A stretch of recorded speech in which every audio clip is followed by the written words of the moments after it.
Agora vamos falar sobre operações com funções de uma variável em Rn.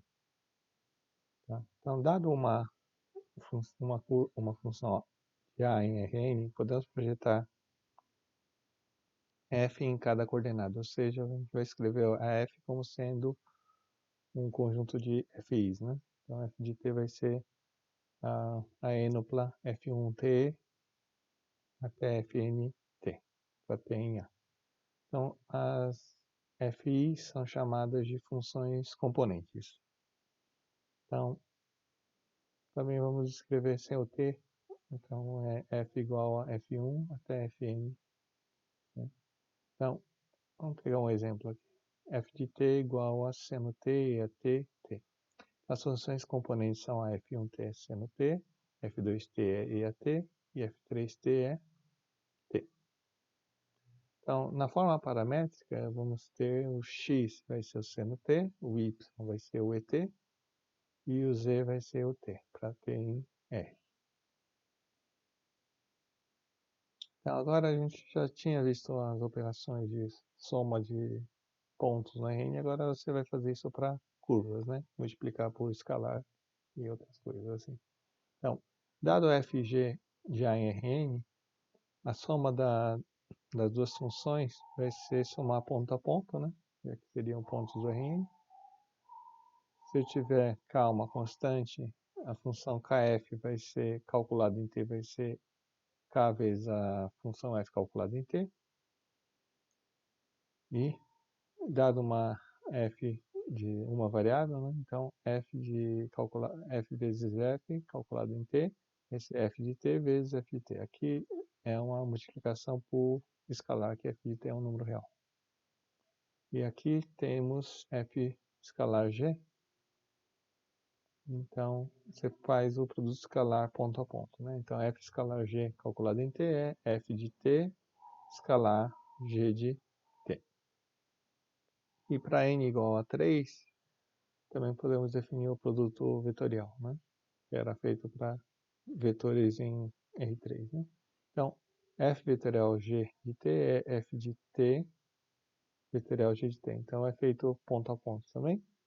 E lembrando, o produto vetorial era o determinante de IJK, F1T, F2T, F3T, que são as coordenadas de f de t, e g de t, G1T, G2T, G2T, G3T, que são as coordenadas de g de t.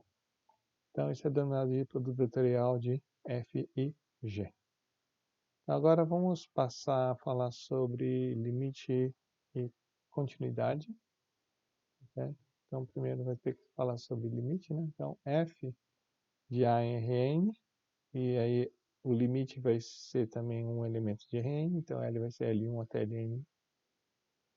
É limite de f de t, quando t vai para t0, se para todo epsilon maior que zero, existe um delta maior que zero, tal que se 0 menor que t menos t0 menor do que delta, implica que a norma de f de t menos L é menor que epsilon. Tá? Então, só lembrando que se você pensar em termos de distância, isso não muda em relação ao que a gente já viu no cálculo 1, com a função de uma variável. Então, quer dizer, a f de t é um elemento do Rn e ele tem que se aproximar de L, né?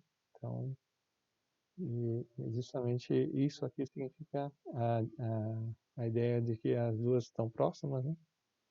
E então, toda vez que t e t0 estiverem próximas no domínio, então as suas imagens têm que ficar próximas a menos de epsilon. Né? Então, isso, se você pensar em termos de distância, é exatamente a mesma coisa que a gente já viu. Né? Então, note que isso, f de t menos L em a norma ser menor que epsilon, é a mesma coisa de dizer que f de t que tem que estar dentro da bola de centro L é raio epsilon. Então, a primeira coisa que a gente nota é que o limite de f de t quando t vai para t0 vai ser L, se somente ser o limite da norma de f de t menos L, quando t vai para t0 igual a zero. Então, para ver isso daqui, limite de f de t tende para t0 igual a L, C somente C, isso aqui é a definição, né, que a gente viu acima. Agora,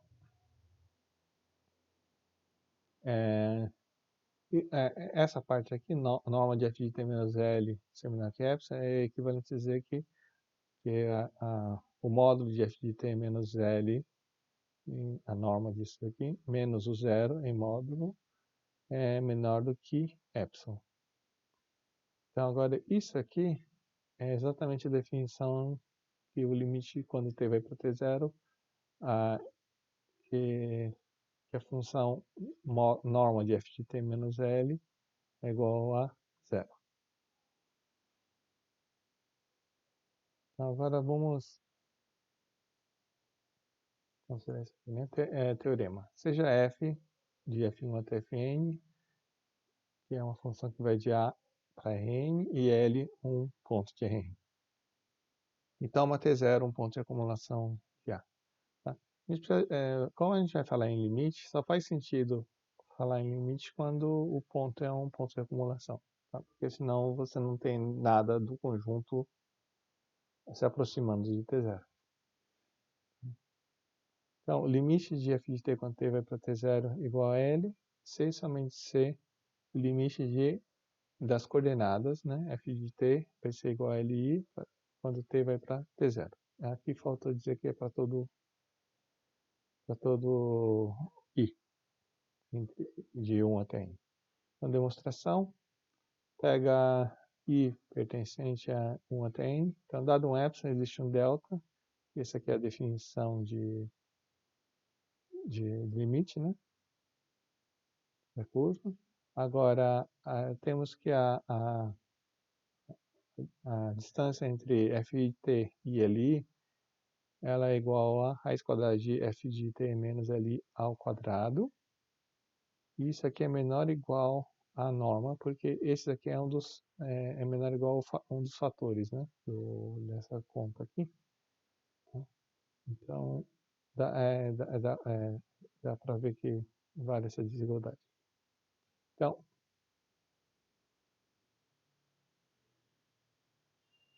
agora, então temos que se t é menor que t0 é menor que delta, então essa quadrada é menor que epsilon, e esse aqui dá então a definição do limite de f de t indo para t0 ser igual a Li.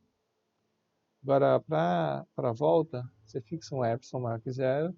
Agora, para cada i pertencente de 1 até n, vai existir um delta i maior que zero, tal que se 0 é menor que t menos t0 é menor que delta i, isso implica que fi sobre t menos li é menor do que epsilon sobre n. A gente coloca um n aqui por causa da quantidade de termos que vai aparecer. Na verdade, aqui poderia ser raiz de n, mas é só uma conta, né? Então, tome delta igual a um mínimo desses delta n que a gente encontrou aqui. Agora, como a distância entre t e t0 é menor que delta, então ele é menor que cada delta i. Então, para cada i, você usa o fato que isso aqui é menor que delta i. Então, eu teria que fi t menos li vai ser menor que epsilon sobre n. Agora, então, vamos calcular a distância entre f de t e L. Então, a norma de f de t menos L é, por definição, essa conta aqui, né? Agora, cada uma delas aqui, cada uma dessas aqui é menor do que, em módulo, é menor que epsilon sobre n. Então, cada uma dessas é menor que epsilon ao quadrado sobre n ao quadrado. Aí você soma aqui, vai sobrar, aqui tem n termos, né? Então vai ficar epsilon ao quadrado sobre n. E então isso aqui é menor que ou igual a epsilon. Tá? Então com isso temos que se 0 é menor que t, menor que t0 é menor que delta. Então f de t menos L, a norma dele, é menor que epsilon. Portanto, o limite de f de t quando t vai para t0 vai ser L. Então aqui, se quisesse, a gente podia ter começado com, tinha comentado antes aqui, você podia ter começado com raiz de n, aí ia sobrar na hora que fizesse a conta, aqui não ia ter o índice, ia ter y quadrada, a conta vai ser a mesma. Tá? Bom, exemplos, pega Fn, f de t igual a seno t em i mais 2etj. Então, então o limite de f de t quando t vai para t0 vai ser, toma o limite desse quando t vai para 0, que vai ser 1, né? E toma o limite desse quando t vai para 0, que vai ser 2. Então aí vai dar 1, 2. Agora tem, por exemplo, f de t igual a seno t cosseno t, t, e vamos calcular o limite. Isso aqui vai ser a conta do derivado que a gente vai ver daqui a pouco. Então, f de t mais h menos f de t sobre h. Então, o limite desse daqui vai ser L1, L2, L3, onde vai ter que ser o limite das coordenadas aqui, né? Dessas contas aqui. Então, como as FI são deriváveis, é só calcular a derivada, né? Então, a derivada dessa aqui é o cosseno de t, a derivada dessa é menos seno t, e a derivada dessa é 1. Então, com isso, temos que L1 vai ser cosseno t, L2 vai ser menos seno t e L3 vai ser 1. Assim, o limite de quando h vai para 0 de f de t mais h menos f de t sobre h vai ser cosseno t menos seno t 1. Tá? Então, agora vamos fazer algumas verificações, né? Então, esse daqui é para mostrar que o produto escalar vai ser uma operação contínua, na verdade. Tá? Então, então, você tem aqui o limite. Se o limite de f de t tendo para t0 é L, e o limite de g de t quando t vai para t0 é N, então o limite do produto escalar é o produto escalar dos limites. Tá? Então, para fazer isso, a gente faz a conta mesmo, né? Você pega f escalar g no ponto t vai ser f1t, g1t mais até fnt, gnt. Agora, aqui você tem uma soma finita de limites, os limites de cada um delas existem, então você pode escrever como uma soma de limites, certo? Aqui você tem um produto, o limite de cada um existe, então o produto dos limites é o limite dos produtos, então vai ficar isso daqui, e aí vai dar essa conta, e essa é L1N1 mais LNN, e essa daqui então é exatamente o produto escalar entre L e N. Então com isso a gente prova que o produto escalar é contínuo. Então agora vamos ver. Pega, seja f de a até n e t0 em a, dizemos que f é contínuo em t0, se o limite de f de t quando t vai para t0 bate com o valor da função naquele ponto. Tá? É exatamente a ideia de continuidade que a gente tinha antes. Né? Quando o valor bate com o que a gente espera, então ele é contínuo. Pelo que vimos, f é contínuo em t0, se somente c, fi vai ser contínua em cada coordenada. Então, para fazer conta, a gente só joga nas coordenadas e faz o que a gente já fazia antes para uma variável. Tá? Agora, a derivada. Então, a noção de derivada é essa daqui, né? Você tem você pega dois pontos, aí você tem o vetor. Aí, quando se aproxima ou diminui o h, então ele vai ficando cada vez mais próximo, né? Aí, então, você vai ter um outro vetor. Então, a derivada vai ser um vetor feito por exatamente esse limite. Então, nesse caso, o, aqui não é dado, né? O limite será denotado por f' e t0, quando ele existir. Então,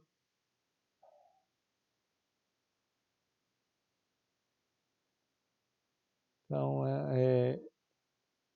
Então, quando ele é não nulo, derivado, então ele vai ser um vetor não nulo e ele vai ser uma tangente à curva no ponto f de t0. Então, como notado anteriormente, f é derivável em t0, sei somente se fi é derivável em t0 para cada coordenada. Certo? Então, para cada i entre 1 até n, né? Então, também, então, fazer a derivada de curva, você não precisa de mais nada do que em termos operacionais, é o que a gente já estudou anteriormente para funções de uma variável. Então, por exemplo, aqui, calcular f' de 0. Então, como cada uma delas é derivável, primeiro você deriva e depois você substitui no ponto zero, né? Então, aqui vai dar o derivado de seno de t quadrado, é uma composta, vai ficar cosseno de t quadrado vezes o derivado de t quadrado, que é 2t. A derivada da cotangente é 1 sobre 1 mais t quadrado, e a derivada de t mais 1 é 1. Então, f' de 0, só substituir aqui no zero, vai dar 1 vezes 0, vai dar 0 aqui. 1 sobre 1 mais 0 ao quadrado, que é 1. E aí dá 1, então vai ficar 0, 1, 1. Outro exemplo aqui seria, por exemplo, t ao quadrado, a de t ao cubo, seno de 2t, né? Então, a derivada, aqui é só mudando a notação, tá? Então, você pode usar também a notação d dt, né? Então, vai ficar 2t, 1 sobre 1 mais t à sexta, né? Que é t ao cubo ao quadrado, vezes a derivada de t ao cubo, que é 3t quadrado, e seno de 2t vai dar cosseno de 2t vezes 2. E depois, se for fazer a segunda derivada, então, você deriva de novo, né? Coordenada a coordenada, vai dar 2 aqui. Aqui dá um pouco mais de conta, né? Vai ficar 6t, 1 mais t à sexta, menos, que é 3 quadrado, né? Que é de cima. A derivada de baixo é 6t à quinta. E aí fica 1 mais t à sexta ao quadrado. E aqui fica menos seno de 2t vezes 2 vezes 2. Então vai ficar 4, né?